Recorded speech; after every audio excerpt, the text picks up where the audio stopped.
People come to Hollywood and say, make me a star. But I don't say that anymore. And don't get me wrong, I mean, I do want to be made a star, but I've found a better way of saying it. Make me a sandwich. Now, that's not actually a request that you go out and make me a chicken salad sandwich. Well, actually, I'm quite peckish at the moment, but that's beside the point. I've realised that in Hollywood, you're measured by your status as a sandwich. See, I went down to that famous stage delicatessen the other day, and the menu was full of sandwiches named after the stars. The Frank Sinatra, the Donny Osmond, the Susan Anton, I mean, all the great American intellectuals. So I've realised I've got to have the ingredients. I've come up with them. The Martin Lewis sandwich, a lot of ham, a bit of tongue, according to my friends, a lot of bologna. Doesn't matter. I don't want to see my name in lights. I want to see my name in pastrami.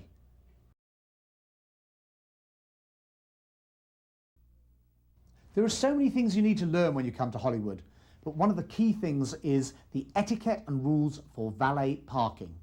So you've gone out and had lunch or dinner with some friends or some Hollywood executives, and you've got a slightly embarrassing car.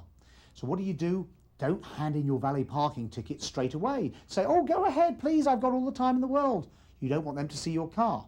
Mind you, by Murphy's Law, what happens usually is you hand in your ticket last, but your car comes first, belching black smoke, highly embarrassing. Got to go with the flow. The second thing you've got to learn is it doesn't matter how much money you spend on a new car. You can go out and lease a smart Mercedes or a BMW, hand in your ticket even when you're having appetizers. Say, bring my car around first. Doesn't work that way. You know what? Your car will turn up long after your friends have gone, and the only person who's going to be impressed is the guy who's done the valet parking.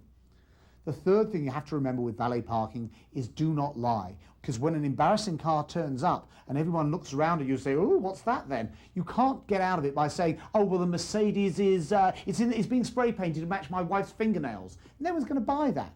I saw one guy the other day, he said very airily, oh, my car's going to pick me up, you guys go ahead. Car going to pick him up. 5 minutes later, he was getting into the front seat of his Yugo parked round the corner.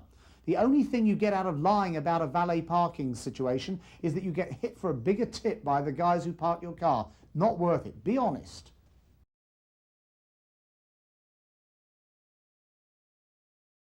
Your favourite record is scratched beyond belief.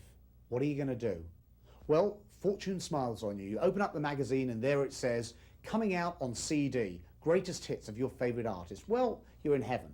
You run down to the store like I did. I got the Loving Spoonful's greatest hits. I looked at the back, it's exciting. It's got all my favourite tracks on there. I thought, great, I can read about when the songs were recorded, who played drums on it, all the information you want to know. Then you open it up and what do you find? Bling! No information at all. For some reason, the record company wanted to save, what, maybe a few pennies and couldn't be bothered to write a sleeve note, a liner note, or give some information. It's ridiculous. I can't stand it. Another record came out recently. It was some obscure songs by The Who that had never been issued before. It's called Who's Missing. So I got it. I was very excited. Open up and had all the information I wanted. Eh? It's just the titles of the songs. So I looked on the back cover. All it was an advert for some more CDs I could buy for $12, all of which would have no information there. This is ridiculous. Why don't we just get onto the record companies and say, hey, if we're paying $12, can you pay a few pennies, write a liner note, give us the information? What's the problem?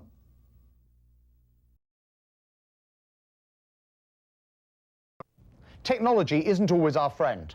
Take, for example, the humble video cassette. When they first came out on the market, they were a godsend to us. Remember the old dilemma? You'd be invited to a great dinner party, but the same night there was something you wanted to watch on TV, and you never knew what to do. Then they invented the video cassette recorder. It was brilliant, because you could go to the dinner party and watch the TV show afterwards when you got home. Of course, it's all got more complicated now. I think the video cassette is rather like the Sunday newspapers, because you know what happens? You say, oh, I haven't got time to read this now, I'll read it later in the week. Of course, you never do. You put it down on one side and it gathers dust. So it is with the video cassette. I mean, you get invited to that dinner party, you say, oh, look at that TV show, never mind, I'll tape it and I'll watch it later. Get home after the dinner party, you're exhausted, it's 11 o'clock at night. You say, I'll watch it tomorrow night. What happens the next night? You're just about to watch it, you look at the TV guide, it tells you there's a movie on you desperately want to see. So you watch the movie and say, I'll watch the TV show tomorrow night. The next night comes along and there's something else you want to videotape on. So what do? You take out the first cassette, you don't bother to put a label on it. Why bother to put a label on it? I mean, you're only going to watch the program once, so you put it down on one side and promptly forget about it. 3 weeks later, you get in from work, it's 3 minutes to go before the ball game's coming on TV, and you desperately want to record it. So you get out a video cassette and you say, I'd better check this video cassette before I put it in, make sure I'm not taping anything I want. Put it in. Lo and behold, it turns out you've got the last episode of Twin Peaks. I can't use this tape, I'm saving it. Then you get another tape, you say, I'd better just check this one. Turns out it's the men's final at Wimbledon. Can't do that one. Try this one. No, this is Barbara Walters with Mike Tyson. This one's, no, you don't want to let go of this one. This is a classic. You haven't got a tape to tape. It's ridiculous. So I think we should come up with a new way of dealing with these dilemmas. When somebody invites me to a dinner party and there's something great on TV, I say, yeah, I think I'll stay at home. I watch the programme on TV and I get my friends to send me a videotape of the dinner party. Anyone can go to a rock concert. What's really cool is to go backstage to a rock concert and mingle with the stars. But to do that, you've got to get a backstage pass. So something like this, guest pass. So you go along to an auditorium and you've managed to get hold of one of these. You think you're going to get backstage. Then you notice everybody there, all 20,000 people have got one of these things. This is useless. This isn't even going to get you into the car park. Forget it. Suddenly it dawns on you, there's more than one type of backstage pass.